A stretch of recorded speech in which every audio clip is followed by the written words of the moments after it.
up, guys? It's Jared Coker here, bringing you episode 1. Now, I tried 2 different places before this, an abandoned airfield and an abandoned grain elevator.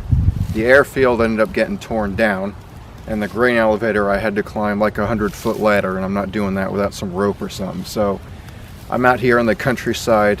I may as well start off nice and easy with an abandoned farm property. Now, it's not just as easy or as simple as finding an abandoned spot and walking right on in. You got to be prepared because it's very risky and very dangerous. So I'm going to quickly go through just some of my tools that I got with me.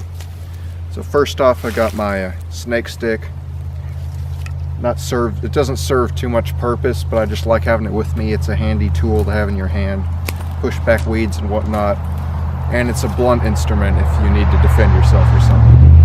Then we've got just a simple little bandana because the air inside many abandoned buildings is full of mold and asbestos, and that's not good to breathe in. So even though this doesn't provide nearly as much protection as like a professional mask would, it's better than nothing.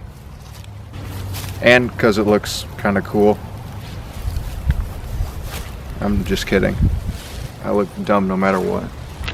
Finally, the most important thing, flashlight. One of the most important things, I should say, because some places, probably not this one, but some places will be pitch black inside at all hours of the day. And I may do some night missions every now and then. And this final tool is the one that, if all goes well, I should never have to use. But there may be times, it's not impossible to assume that I may encounter someone who could be dangerous in a building. Now, probably not out here in the countryside, but if I do and my life is genuinely in danger, this is my last line of defense.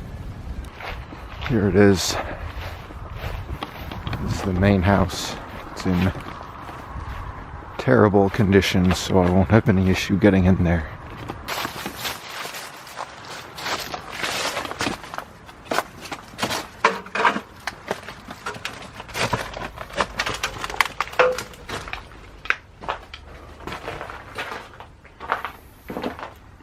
Basement, I guess.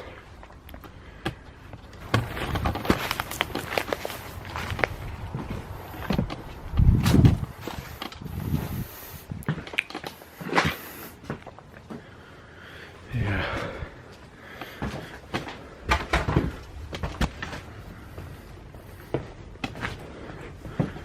I don't want to fall through the floor here. See, I'm not worried about homeless people or anything like that because we're out in the country and I'm not seeing any old clothes or blankets like there usually is.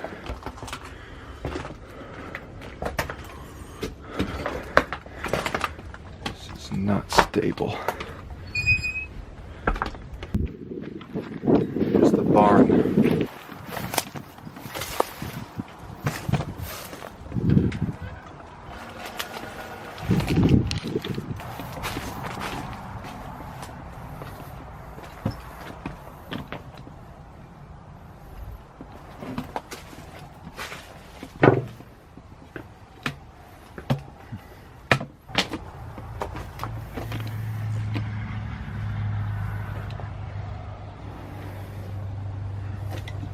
Alright, so that was this property.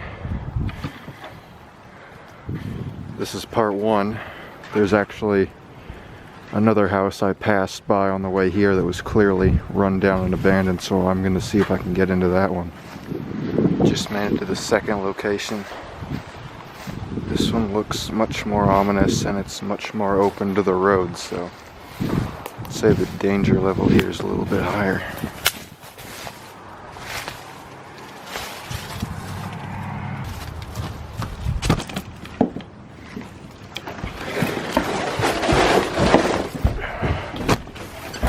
Oh wow.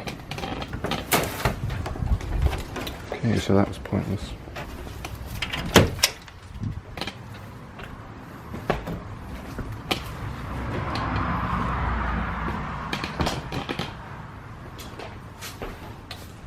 Kitchen. You know, out of all the abandoned houses I've been to lately, this one's actually looks to be in the best shape in terms of the indoors. There's the chimney.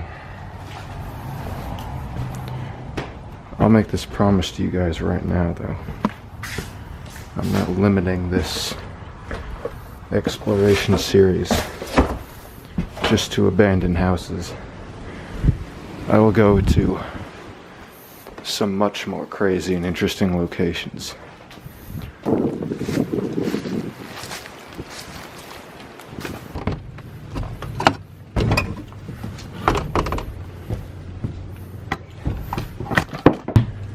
This actually looks like a place where people would sleep, though. Unless it was just messy like this and the place went abandoned.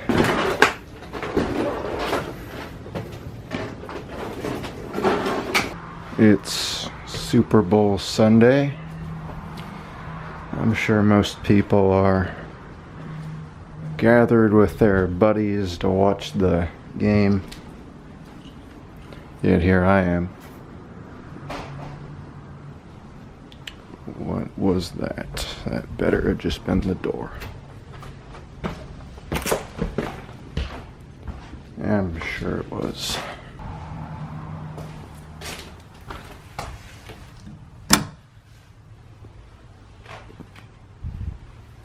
Nope. Yeah, this is my new thing, I guess. I've sunk pretty low. So yeah, these places out in the countryside like this are actually safer than the city ones, because the city ones are full of clothes and blankets and all sorts of stuff, because homeless people are able to get in there and stay there. But these ones out here, there's no one, so I got them all to myself like this. I've been going into abandoned houses for a little while now, you know, 2 or 3, and I've yet to discover any people inside, but it's gonna happen eventually, trust me.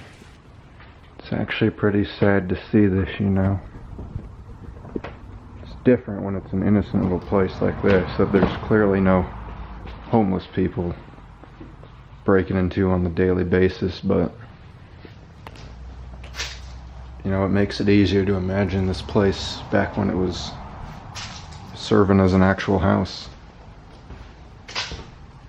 You know, a house, it's like a person.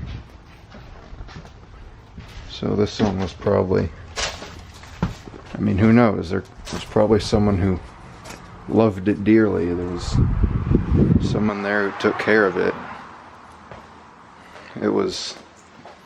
It was doing its job, just going about its business.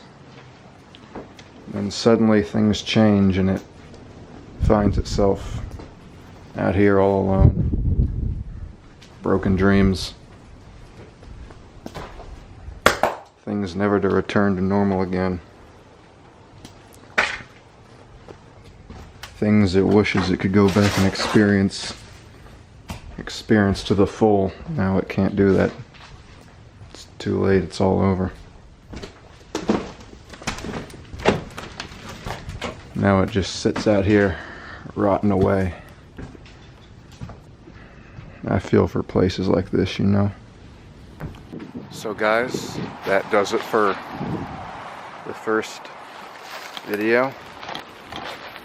Hope you enjoyed it, and I will be making many more episodes of this as long as I find places worthy of videos.